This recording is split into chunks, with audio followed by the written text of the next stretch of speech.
Hey guys, what's up? It's Aurelius, and I'm gonna be making political content on here on YouTube.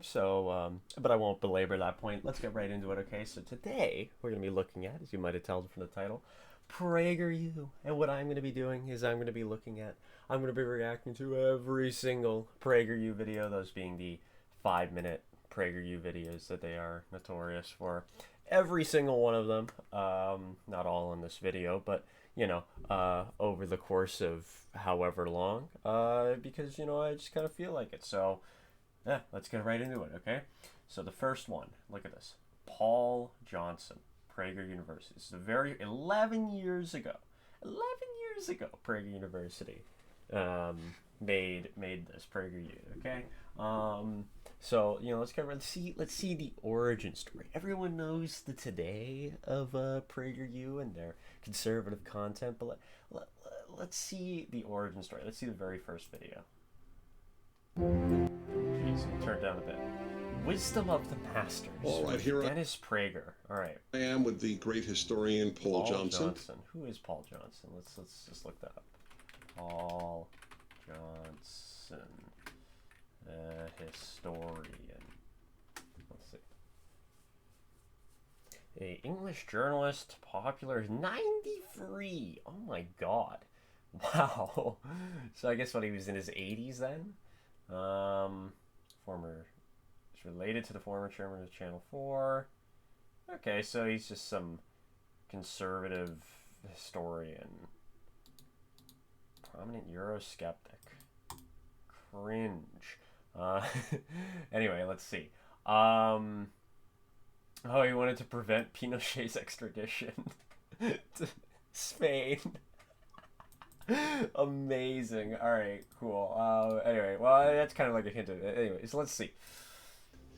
At his home in London, and I'm going to ask you just a few questions and get your thoughts. All right. First, why do you think religion in Europe has become so unpopular? What do you mean? Well, there is a very big secular movements in Europe, socialism, social democracy and so based. on. However, there are still vast numbers of Christians in Europe, as well as Jews, of course. And I don't think religion is dying out there at all. Very true, very true. It could well be a religious revival over the next 20 years. I mean, particularly in Eastern Europe, I think that aged relatively well, I guess. Kind of a non-point, though, since, yeah. If you were to give one powerful argument for being a religious person as opposed to a secular person, what would it be? If you want to be a happy person, I don't say that being religious will make you happy, but certainly nothing else will. What? How? Okay, why? And I think if you've got a genuine religion of the Judeo-Christian tradition, it enables you to meet misfortune face to face and overcome it and adapt yourself to it and to see the brighter side of life. Do you pray? Why is religion a requirement for this? Oh yes, certainly. I always kneel down by my bed before getting into it. And I pray for people and things. Damn, Paul, jeez. There's about 60 people on my prayer list at the moment. Amazing. Do you have a favorite book in the Bible? Ecclesiastes. Oh, he's asking yes, him. I think the best book in the Bible is the book of Job. Job? And that's Why? a very mysterious book in some ways. And it's well worth reading and rereading because there's all kinds of beautiful things in it. And the story of this unfortunate man and terrible things that happened to him. What do you mean that were done to him by God for, no particular reason? What do you... what the book of... hold on. Okay. The book of Job, Job is a wealthy and God-fearing man with a comfortable life and a large family. God, having asked Satan, literally accused for his opinion on Job's piety, decides to take away Job's wealth, family, and material comforts, following Satan's accusation that if Job were rendered penniless and without his family, he would turn away from God. And then he doesn't. But, like, what the hell? Like, what? Wow, thanks, God. Thanks so much. You just took away all my stuff just to, like, make a point, I guess. Like, what? You know, I don't even think he gives them back, like, because I'm pretty sure he, like, kills his, like, kids or whatever. But I don't even think he gives them back to him or whatever. I think he just gives them new kids. Hold on. Where, two speeches by God. Did they say... Job is restored to health, riches, and family, and lives to see his children fortune. Okay, never mind. Okay, so he does. Okay, maybe I misremembered it, but still, like, I don't know. It's kind of like, I don't know. I always found it a weird little bit story there, but whatever. You know. Way he survived over them, and of course it has a happy ending. The happy ending is the least convincing thing in it, actually. Very true. But it's a wonderful book. How do you react when an American says that America is the last best hope of humanity, as Lincoln put it? Do you think that's arrogant? No, I often say it myself, and I think it's true. Okay. And I don't regard America and England as different countries. I regard them both as family. Oh, God. So anything that's good for America is good for me as an Englishman. And anything which is bad for America is bad for me as an Englishman. If America is rich and happy and prosperous and doing the right thing in the world, then there's no one more delighted than I am. Okay. Well, you didn't really explain why. Okay. How do you explain anti-Americanism? All right, let's see. It's a disease like anti-Semitism. Okay, I don't know if I'd say those are like. I'd say that one of those is definitely. There's definitely a lot more legitimate reasons for one of those than the other one. Now, don't get me wrong. I mean, knee-jerk anti-Americanism can be kind of cringe-worthy and stupid, but like, I don't know. I don't know if I'd say that they're the same thing. It's an intellectual disease, and some of these diseases, it's impossible to fathom. All one knows is that it can be cured, and the best way to cure it is for people to go to America and meet Americans. Do you think there is a great threat today? What I would like to see is a spread of freedom in China, because China is becoming a very important force in the world. True. And it's still run by a very narrowly based communist dictatorship. True. They don't believe in communism anymore, whoever did, but they believe in retaining power, and I would like to see power devolve on the people of China, because there's nothing wrong with the Chinese people, it's their rulers. What do you know now True. that you didn't know 30 years ago? I think it is terribly, terribly important to get chronology right. Oh, it's a historical take, a historiography take. Oh, let's see. Remember the dates. Fix people with the dates.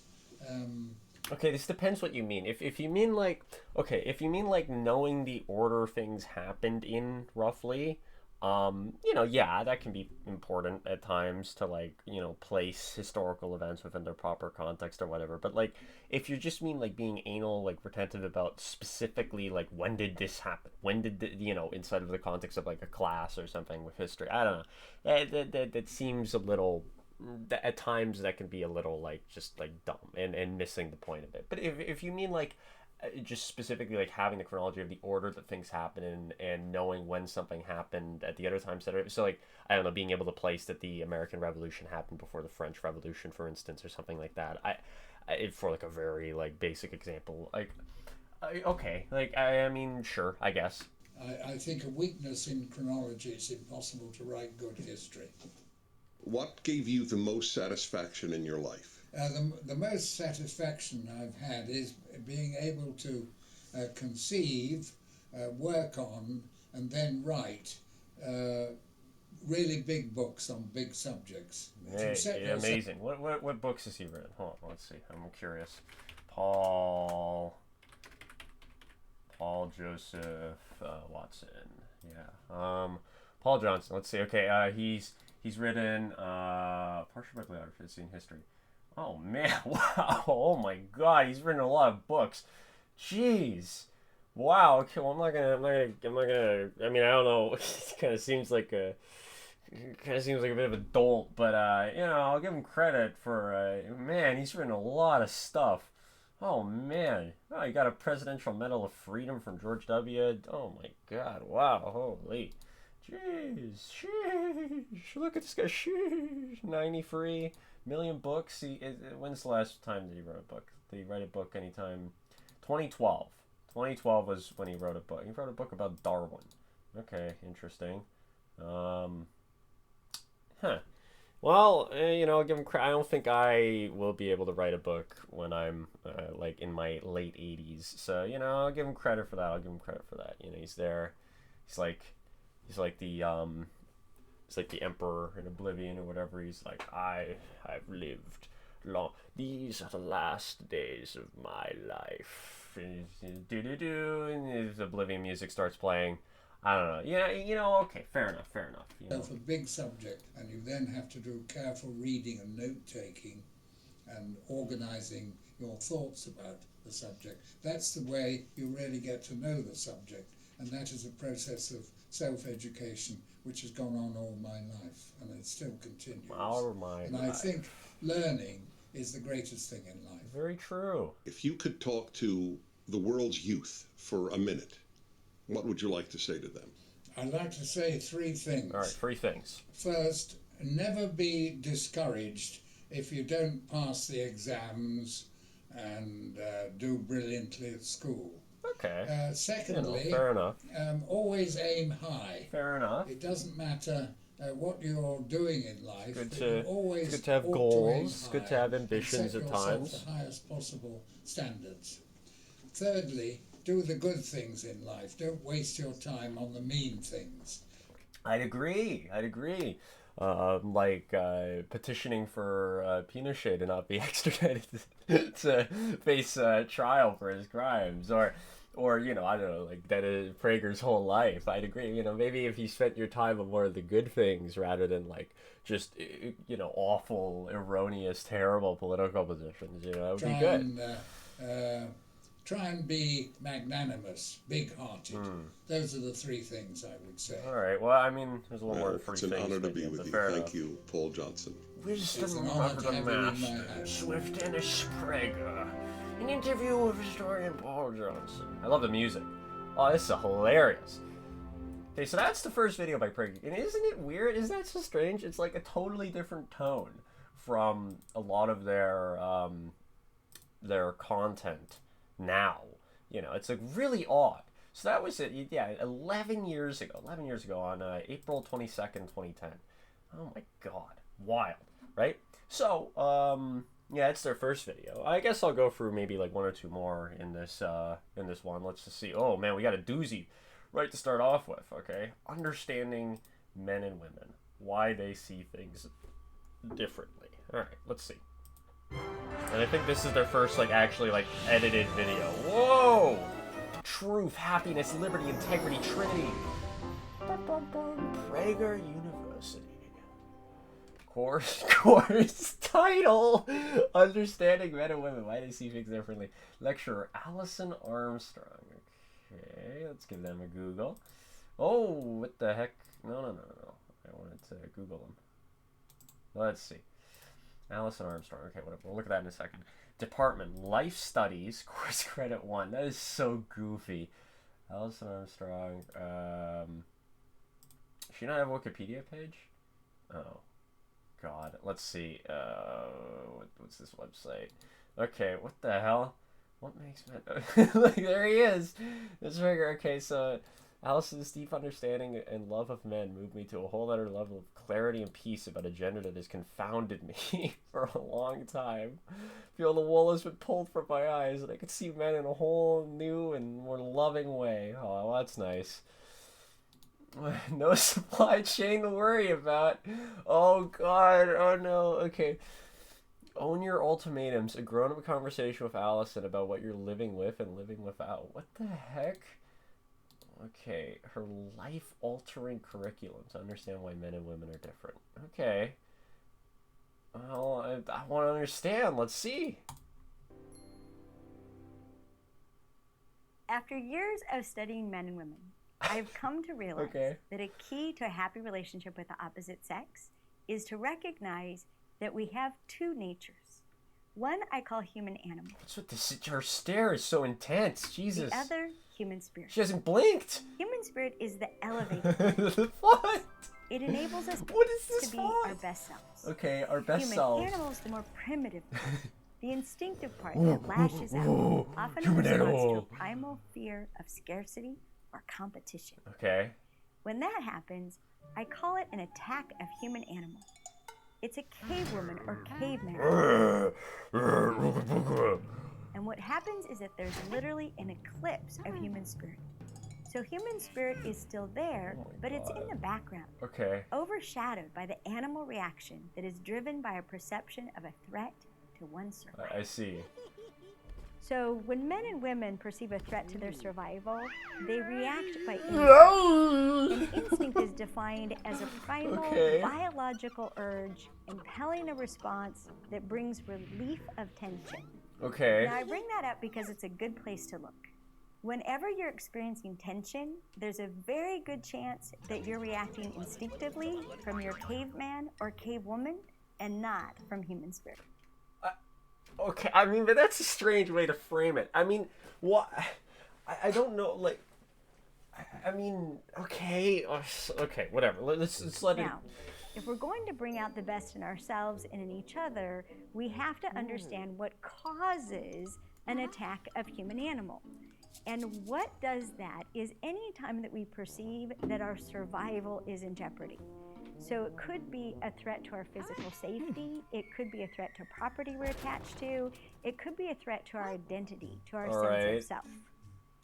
Now, if we're going this to music bring out the best of each other, we have to understand It's like Sims the music. masculine and feminine aspects. Oh, here we go. Okay, now we're really getting into it. All right, because with the stuff before, it's like, it's so vague. It's just like, you know, like, I mean, yeah, I guess sometimes, you know, you do operate on instinct a little bit. Like, you're not really thinking through things as much, I guess, sometimes, maybe. Although I don't even know where it's trying to apply this, like, what in, like, your every... I don't know.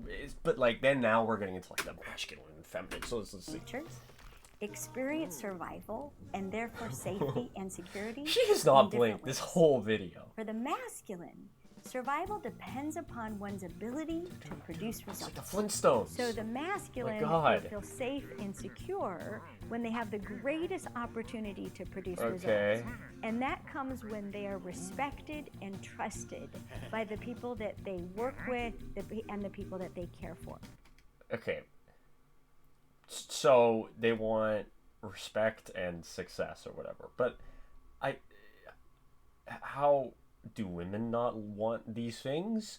Well, let's see what she says about women. The feminine, on the other hand, experiences safety and security when Oh, she feels connected. oh God. When Why do they look she's like getting the fucking attention. crackheads? What's with their crackhead teeth and fucking...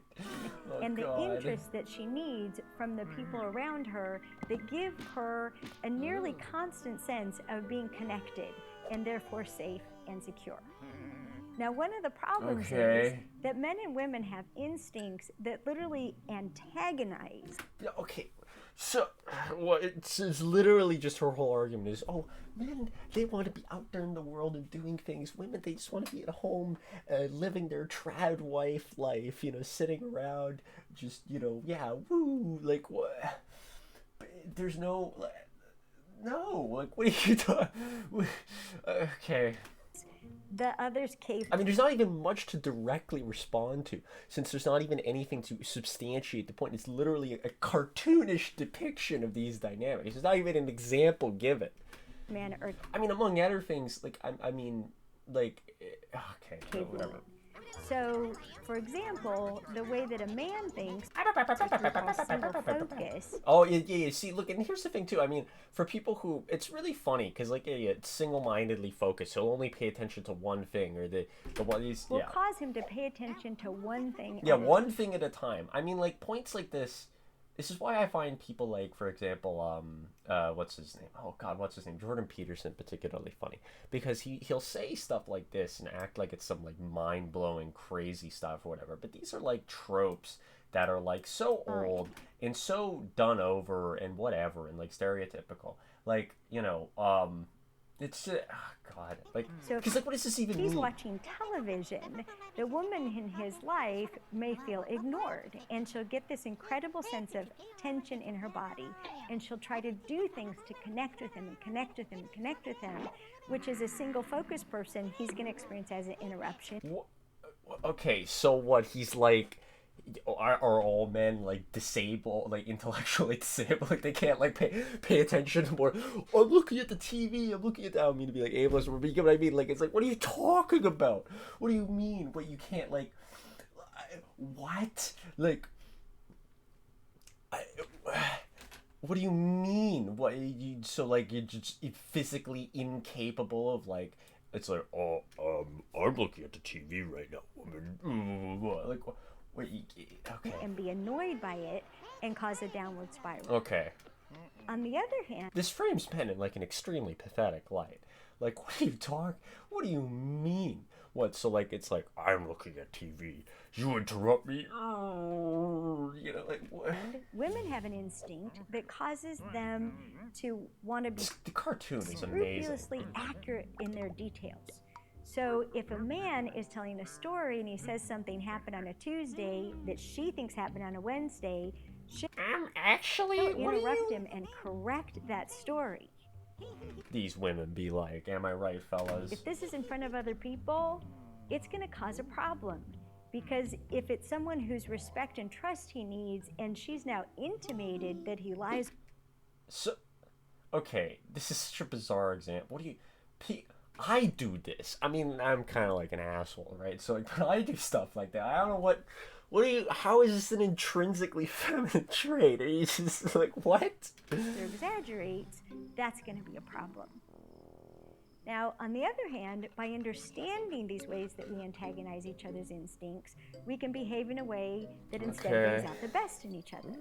So, for example, for a man to overcome his natural respect for privacy and instead ask questions that show that he's interested in her.